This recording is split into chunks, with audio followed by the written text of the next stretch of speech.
Hi and welcome. I am attorney Shamala Florant, but you can call me Shama, aka your Legacy Bestie with the law firm of Florant Law Group, and we help digital entrepreneurs, online business owners, pretty much everyone operating in the digital space. We help you create and protect financial legacies today for a secure tomorrow. So in today's video, we're going to be discussing the key elements of an estate plan.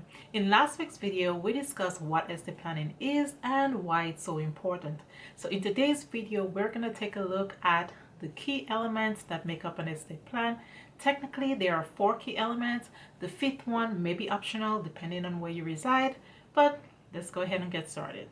So we're just going to go ahead and just jump right into the key elements of an estate plan and just give a brief overview of what they might actually be about, and in future videos we'll take a deeper dive into each.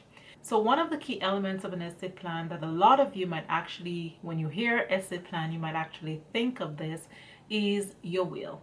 Of course, the proper legal term for it is the last will and testament, but many of you, I'm sure, when you hear the term estate plan, your mind automatically jumps to a will.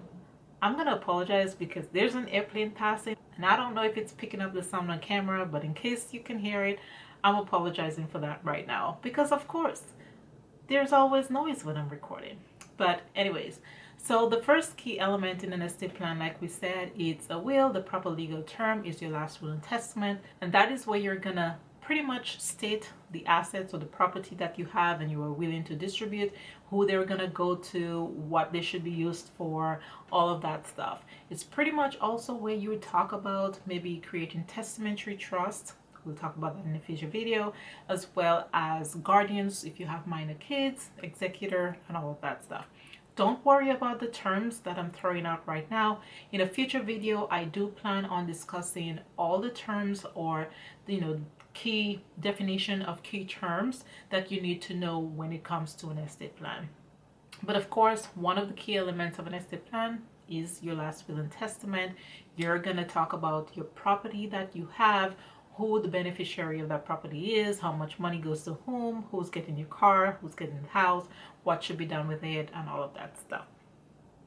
The next key element of an estate plan is healthcare directive slash medical power of attorney. Sometimes those two documents are typically combined, so it's usually called an advanced healthcare directive or a living will. That's the document that, of course, in the event that you can't make decisions for yourself related to your healthcare because you've been incapacitated, that's the document where you're going to appoint your healthcare power of attorney. So that person is going to be responsible for making all healthcare related decisions on your behalf. You're also going to discuss in that document the types of medical treatment that you would like, whether you want life-sustaining treatment, CPR, feeding tubes, all of that stuff. It also provides for your HIPAA authorization so that hospitals and doctors can release and they have access to your medical records and they can give that information to the necessary persons as well. In that document too, you could likely talk about whether you want for certain organs or your body to be used for scientific research or for particular research as well. The third element of an estate plan is a financial power of attorney. Now, of course, that document could be what is called a general durable power of attorney, or it could be a limited power of attorney. Again, don't stress about the definition of those terms. We will go through that in a future video. But your financial power of attorney is a very, very important document. And that document, pretty much you appoint someone to make financial related decisions for you. So that person they're taking care of your financial affairs, okay? So it's a very important document. You definitely want to make sure that whomever that you've appointed in that document is very responsible financially, because that person is going to make every financial related decision that you would have the power to make on your own. They're going to have the right to do that in the event that you become incapacitated. So your financial power of attorney is another key document or key element of an estate plan. Now, the fourth document that you will have in an estate plan, some people may or may not have that, but it could be a trust. Trust could be revocable or irrevocable, but trust is another type of document where you can basically transfer assets from your name into a trust. It's pretty much like this separate entity on its own. So instead of you yourself owning property, your trust is separate, where you can transfer assets. That's called funding the trust, to hold assets for beneficiaries. And then you have the documents spell out all the instructions and all the provisions as to how much, when, what should be given to whom, and all of that stuff. And of course, the faith document that I mentioned earlier in the video that may be optional depending on where you live is the document called the appointment of funeral representative. Now, of course, it is just as it sounds. It is a document that's going to be totally related to funeral arrangements. In that document, you're listing someone who's going to be responsible for making all the funeral related decisions on your behalf. You're going to talk about where you want to be buried, whether you want to be buried or whether you want to be cremated. Do you have a particular wish for a memorial service? Is there a particular way you want your memorial service to be carried out?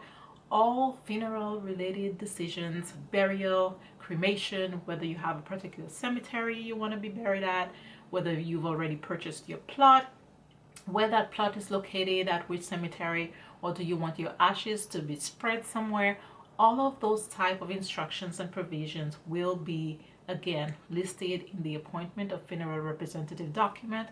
But again, it depends on the state in where you live.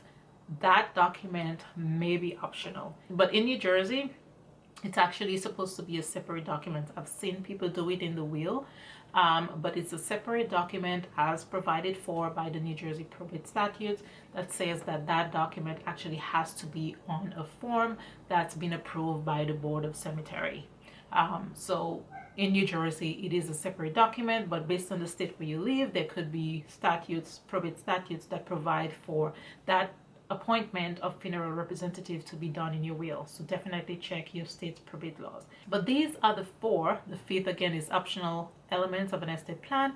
To go over them again briefly: your last will and testament or your will, your advance healthcare directive or your living will, a trust, which some people may or may not have, your financial power of attorney, and then lastly, your appointment of funeral representative. So thank you guys so much for watching this video. I hope it was very useful to you. Drop a comment down below and let me know if any of the key elements that we discussed resonated with you. That means whether or not you had an idea that those were actually part of an estate plan or not. Thank you guys so much for watching. If you guys enjoyed the video, definitely go ahead and give it a thumbs up. If you've not yet subscribed, go ahead and hit the subscribe button, because you definitely want to make sure, if you're someone who's interested in building their legacy and protecting it, this is the place to be. So go ahead, hit the subscribe button, and don't forget to hit the notification bell as well so you don't miss out on my future videos. And of course, go ahead and create your legacy, but most importantly, don't forget to protect it. I'll see you guys here next time. Take care. Bye guys.